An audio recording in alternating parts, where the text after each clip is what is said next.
بسم الله الرحمن الرحيم. أعوذ بالله من الشيطان الرجيم. هل ينظرون إلا أن تأتيهم الملائكة أو يأتي أمر ربك كذلك فعل الذين من قبلهم وما ظلمهم الله ولكن كانوا أنفسهم يظلمون. عزیز طلبہ اکرام، سبق نمبر 130،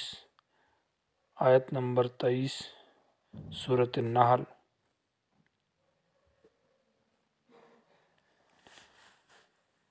یہ سورت کا دوسرا باب جس کا آخری حصہ ہے، یعنی سورت کا پہلا باب تھا اور پہلا باب کا آخری حصہ ہے۔ وقال الذین اشرکوا سے دوسرا حصہ شروع ہے، تو اس کے اندر زجر اور تخفیف کا ذکر تھا، یعنی عذاب اخروی کا ذکر ہے اور ان کے انکار من القیامت یا استہزاء بالرسول یا استہزاء بالعذاب کے اوپر ڈانٹ ڈبٹ اور زجر کا ذکر ہے۔ پہلے ذکر تھا مومنین کے اوپر بشارت کا، وَلَنِعْمَ دَارُ الْمُتَّقِین سے، حَلْ يَنْظُرُونَ سے، اب پھر دوبارہ تخفیف کا ذکر ہے۔ حَلْ يَنْظُرُونَ یہ حل استفہام انکاری ہے، بمعنی نفی کے ما ينظرون کے ہے، نہیں انتظار کرتے یہ لوگ، الا ان تأتیہم الملائکۃ مگر اس بات کی کہ آ جائے ان کے پاس فرشتے، یعنی فرشتے عذاب لے کر آ جائیں، یا ان کی روح قبض کرنے کے لیے فرشتے آ جائیں، او یاتی امر ربک یا تیرے رب کا حکم آ جائے، مراد اللہ کا عذاب اوپر سے نازل ہو اور ان کو تباہ و برباد کر دیا جائے۔ کذالک فعل الذین من قبلہم اسی طرح کیا ان لوگوں نے جو ان سے پہلے تھے، یعنی اگلے قوم اور پچھلی جو قوم گزری ہے انہوں نے بھی حق کی تکذیب کی، حق کو جھٹلایا، تو اللہ تعالیٰ نے ان کو اس تکذیب اور استہزاء کی وجہ سے سزا دی۔ جیسے یہ موجودہ لوگ نبی کا انکار کرتے ہیں اور نبی کی تکذیب کرتے ہیں تو ان کو بھی اللہ سزا دے گا۔ وما ظلمهم اللہ ولکن کانوا انفسهم یظلمون، سوال کا جواب ہے کہ اللہ تعالیٰ نے ان قوموں کو ہلاک کیا، ان کو تباہ کیا، پہلی قوموں کو یا اس کو، تو یہ ظلم ہوا۔ جواب دیا کہ نہیں، وما ظلمهم اللہ، ظلم نہیں کیا اللہ نے ان لوگوں پر کہ بغیر کسی جرم کے یا بغیر کسی گناہ کے ان کو ہلاک کیا، یہ تو ظلم ہوگا۔ ولیکن کانوا انفسهم یظلمون، انہوں نے اپنے نفسوں کے اوپر خود ظلم کیا اور کفر کیا، شرک کیا، انبیاء کی تکذیب کی، تو ان گناہوں کی پاداش میں ان کو سزا دی گئی۔ فَأَصَابَهُمْ سَيِّئَاتُ مَا عَمِلُوا، پھر پڑے ان کے سر ان کے برے کام، یعنی انہوں نے جو برے کام کیے تھے ان کی سزا انہی کو ملی۔ وَحَاقَ بِهِمْ مَا كَانُوا بِهِ يَسْتَهْزِئُونَ، اور الٹ پڑا ان پر جو ٹھٹا کرتے تھے، یعنی فَأَصَابَهُمْ پہنچا ان کو، سیئات معنی سزائیں، سیئات جمع سیئاتن کی معنی عقوبات مراد ہے، ما سے مراد عملو جو انہوں نے اعمال کیے، مراد کفر، شرک، تکذیب، انکار وغیرہ، تو فَأَصَابَهُمْ سَيِّئَاتُ مَا عَمِلُوا،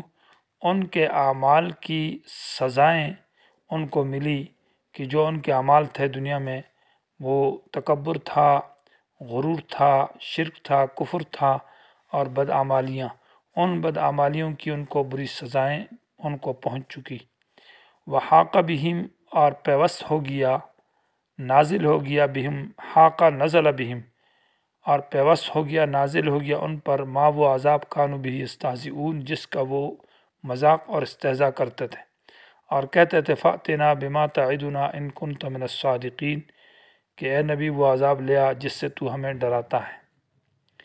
یہ سورت کا پہلا حصہ تھا جو آیت نمبر 34 تک تھا، یہ ختم ہوا۔ وقال الذین اشرکوا سے آیت کا سورت کا دوسرا حصہ ہے سورۃ النحل کا، جو آیت نمبر 35 سے لے کر آیت نمبر 47 تک ہے۔ اس حصے کے اندر 6 امور کا ذکر ہے۔ یہ جو آیت نمبر 35 ہے اس کے اندر دلیل باطل للمشرکین، یعنی مشرک اپنے شرک کے اوپر جو دلائل پیش کرتے ہیں ان میں سے ایک ہے قیاس فاسد، اور ایک ہے تقلید آبا، اور تیسری ہے مشیت اللہ کہ اللہ راضی ہے ہم سے، جو ہم کچھ کر رہے ہیں یہ اللہ کی رضا ہے۔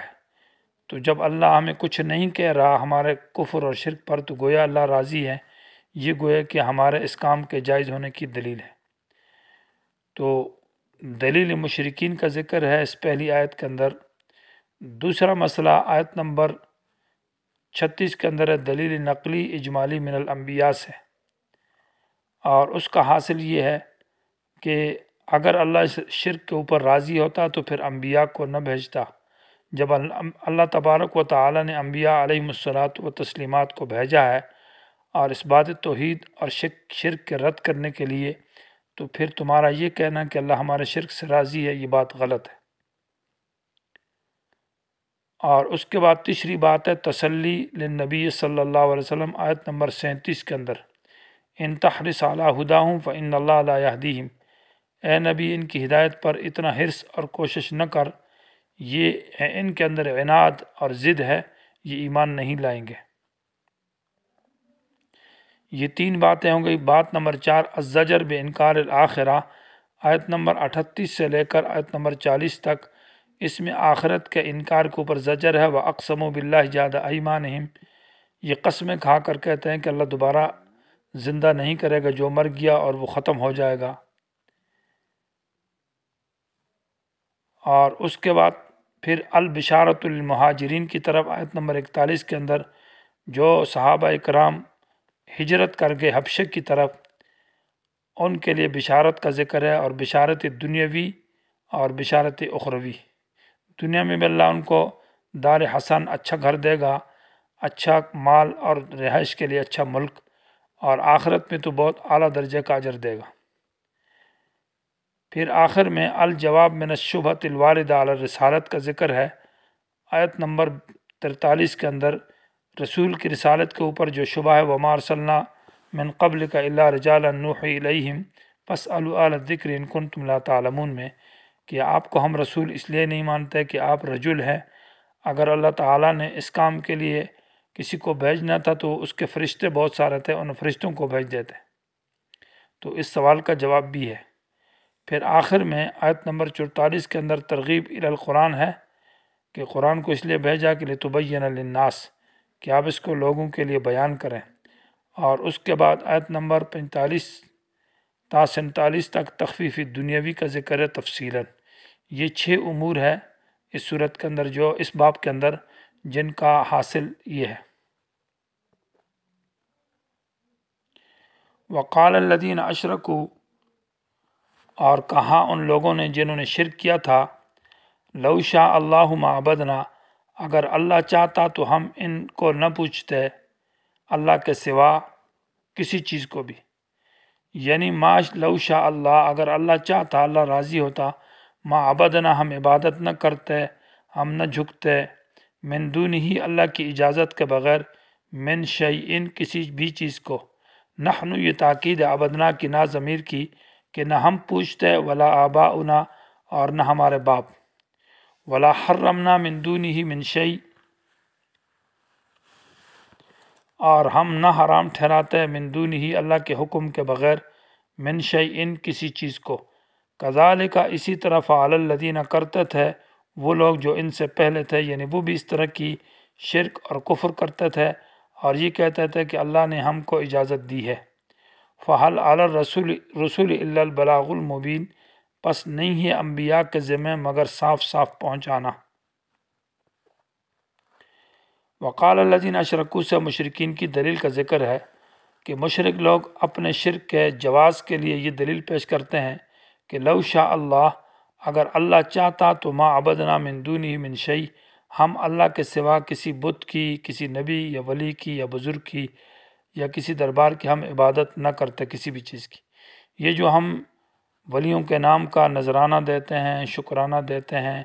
ان کو ہم جھکتے ہیں، ان سے مانگتے ہیں، اس پر اللہ ہم سے راضی ہے۔ اور رضا کی دلیل یہ ہے کہ مشرکین کا یہ عقیدہ کہ انسان جو کچھ کرتا ہے اور اللہ اس کو کچھ بھی نہیں کہتا، یہ اللہ کے رضا کی علامت ہے۔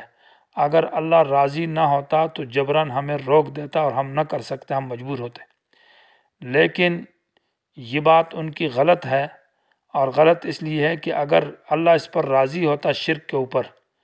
تو پھر اللہ انبیاء علیہ الصلاۃ و تسلیمات کو کیوں بھیجتا؟ شرک کے رد کے لیے اور توحید کے اثبات کے لیے۔ ولا آباؤنا ولا حرمنا من دونہ، اور ہم حرام بھی نہ ٹھہراتے، مانا جیسے کہ وسیلہ اور صائبہ اور بحیرہ جانوروں کو ہم نے حرام کیا ہوا ہے، اور ہم ان کو طواغیت کے نام پر یا بتوں کے نام پر ان کو آزاد کیا ہوا ہے، ہم ان کا کھانا حرام سمجھتے ہیں، یہ بھی اللہ کی مشیت اور رضا ہے۔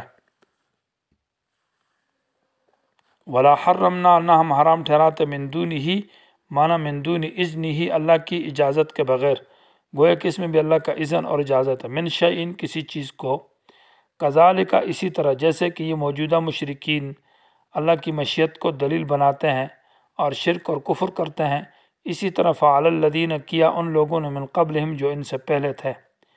یہاں فعل بمانا کذب الذین کے، یعنی پہلے لوگوں نے بھی یہی تکذیب کی اور یہی جھوٹ بولا کہ اللہ تعالیٰ کی مشیت ہے اور یہ ہے،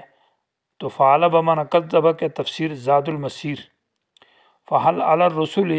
پس نہیں ہے، حل یہ استفہام انکاری ہے، نہیں ہے انبیاء کے ذمے، الا البلاغ المبین، مگر پہنچا دینا ہے اللہ کا حکم، المبین، بلکہ صاف صاف کر کے۔